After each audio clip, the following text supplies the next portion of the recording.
Hello everyone, good morning. আমি বরাবরই একটু ঘুম পাগল মানুষ। আর এখানে আসার পর থেকে দেখছি যে ওয়েদারটা একটু বিগড়ে আছে।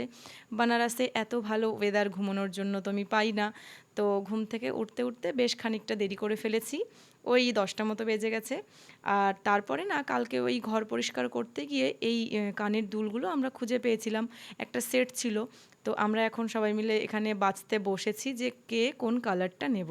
আজকে অনেক দিন পর আমি সকালে ভাত খাচ্ছি আর তার সঙ্গে ছিল ভেন্ডি ভাজা আর ইলিশ মাছ ভাজা।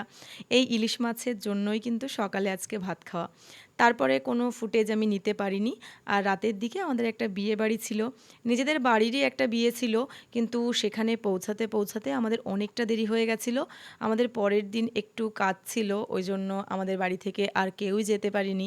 আমি, একতা আর বোন গেছিলাম। আর আমাদের কিন্তু বিয়ে বাড়িতে লেটে পৌঁছানোর দুটো কারণ ছিল। একটা কারণ হচ্ছে আমাদের অলরেডি একটা কাজ ছিল, সেটা মেটাতে মেটাতে অনেকটা দেরি হয়ে গেল। আর যখন দেরি হলো তারপর আমরা যখন রেডি হয়ে বেরোচ্ছিলাম, ঠিক সেই মুহূর্তে বীভৎস বৃষ্টি শুরু হয়ে গেছিল। প্রায় ৪৫ মিনিট ধরে বৃষ্টি চলল। তারপর আমরা বেরিয়েছিলাম। অলমোস্ট আমাদের পৌঁছাতে পৌঁছাতে 10টা বেজে গেছিলো। ততক্ষণে তো আমাদের ফ্যামিলির সবাই ওখানে পৌঁছে গেছিলো। ও, তোমাদের তো বলাই হলো না যে আমরা আজকে কার রিসেপশন পার্টি অ্যাটেন্ড করতে গেছিলাম।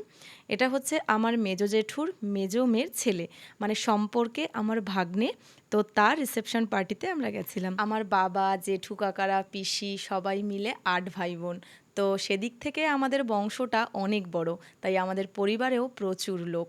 তো তাদের সঙ্গে একদিন তোমাদের পরিচয় করাবো।